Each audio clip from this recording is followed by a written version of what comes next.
Hey kids, and welcome to the show. Today I'm going to be talking to you guys about the two types of homesteaders and why you don't want to be either one. So here we go. First, I'm going to talk about homesteading in the sense that you have a small piece of land, nothing huge, and you have a house and you are learning to live off the land a little bit. That's what I mean by homesteading.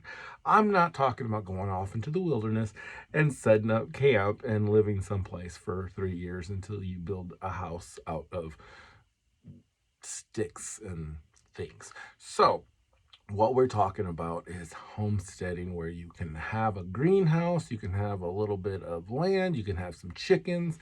You're talking 2 or 3 acres, maybe 5, 10, whatever, but nothing huge. You're not planning on establishing a new civilization.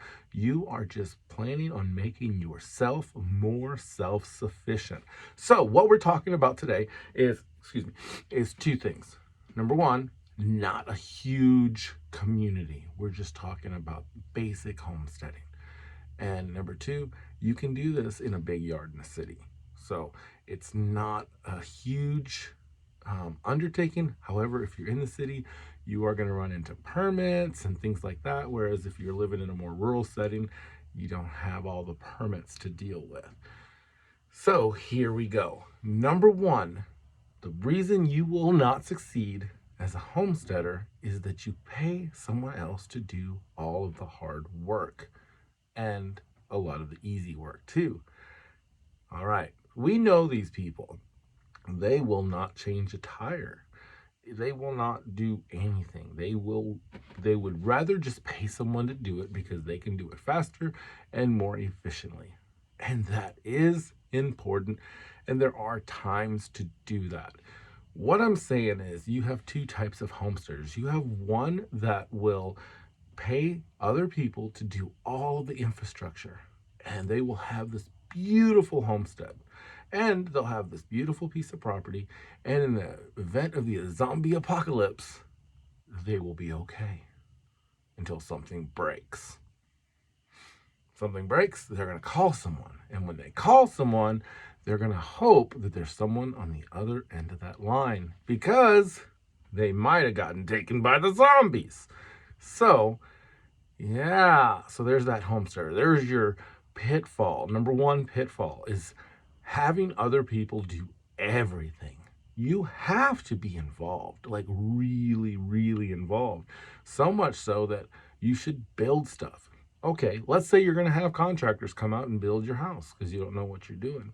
Well, go ahead and order some more material and build yourself a shed while the contractors are there building the house.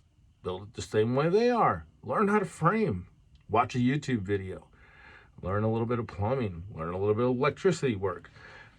What I'm telling you, and I said it in the last video, you have to have skills. And you have to do things in order to have those skills. It's okay to hire professionals. Some professionals have big equipment. I have a lot of dirt work I'm doing out here. I need a machine to do that work. We don't have it in the budget right now, so I have a shovel and gloves. And yes, I can only move a little bit of dirt at a time, but it gets moved and it's forward progress. And when I get the machine, I have a really good working knowledge of all the dirt around our property, because there's clay, there's rock, there's dirt, there's sand, there's all kinds of cool stuff. So I know every piece of my property. I know what kind of dirt we're going to be digging, so when I bring the machine out, I'll be able to do stuff. Same thing with the plumber. If you hire a plumber, new construction, ask questions. Get a good relationship with the person. Watch what they're doing. Watch some YouTube videos. Buy a code book. You should do that anyway. If you have a homestead, if you own a home, you should buy the general code books just to have on hand, because sometimes those code books can give you a lot of information. But don't go sticking screwdrivers into outlets and stuff, because that is dumb. And you don't need to be doing that kind of stuff. All right, so number one pitfall, having other people do everything and not learn anything, because when the SHTF happens, you won't be able to fix anything if it gets broken. Your well pump goes out, your toilet gets clogged, your roof gets broken, your foundation cracks, whatever. You need to be able to fix it. And if you can't fix it and there's nobody available to fix it, you're going to have to figure it out on your own. And I can tell you from, unfortunately, bad experiences, learning to do things on the fly is hard because you're learning and making the mistakes at the same time instead of starting small and making the mistakes together. So that leads me to the second person. Second person is the person that never asks for help and always keeps everything right close to close to the hip, is what they used to say. Keep it tucked in. And the reason that person is not going to succeed is because they don't have the fundamental working knowledge of a lot of things. They might be able to do a few things, but they don't know how to do those things on a big scale. I'll give you an example. Right now, I just installed a bathroom, and I know how to plug a drain. I know how to unplug a drain. I know how to do some PEX. I know how to do some PVC. What I don't know is all the traps and where they go and the floats. So I had to look it up in a book, and the code books have all that in there. There's more to plumbing a toilet than there is to just stick a pipe in the ground and let it just flow everywhere. You have to, toilets have these little traps in them, but you also have to have traps around the rest of your house, and you have to have vent pipes. And if you don't have a vent pipe, things are going to be bad. If you don't have traps, things are going to get stinky. So a person that doesn't learn and ask professionals or someone that knows things are going to make those mistakes, like not having a vent pipe and not having traps and just a bunch of different things that's going to cause clogs and things like that. And I'm just talking about plumbing, but it goes with everything. You should have a working knowledge of everything that goes on in your house. We have the electricity, electricity's coming in. We finally have our temporary pole right now. We're still working on getting our full power, and we're about to get it.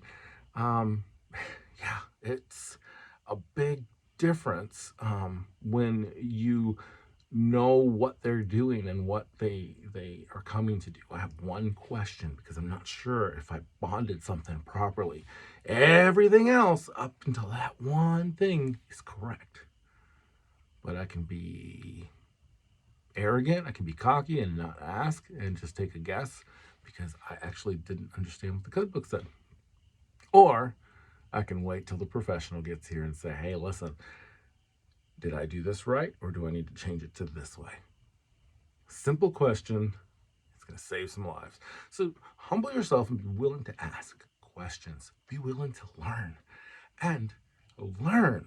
So here's what you need to do if you're going to succeed. Number one, have professionals help you where they need to help you and learn. Know what they're doing. If someone's coming to do dirt work, learn everything you know about dirt work so you can be a general contractor on that. So that way when they're out there not doing it right, you can say, hey, that's not right. Because if someone messes up dirt work, guess what? We had a neighbor that just trenched a line all the way through the neighborhood to bury a coaxial cable. Rain came through, washed out a hole my vehicle could fit in. My little UTV could just fit right in the hole. Things happen. If you don't know how the rain is going to, how it's going to move, how the water's going to move. And that takes time. And one of the fun ways to do that is with your kids and a hose, go to the top of the hill and just start spraying water. Watch where it floats and then move it. Water can also help you move a lot of dirt really fast and save your back. So that's the show for today. I hope you guys enjoyed it. Go back and check out my other prepper video. I apologize for the audio on that first video back.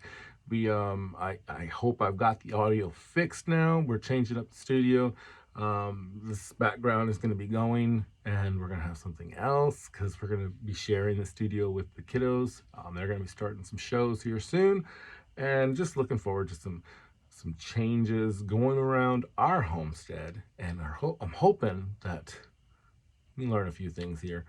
And if you don't learn a few things, at least ask yourself some questions that will push you to learn a few things and better your life, change your stars. Until next time, work hard, be kind, and have fun.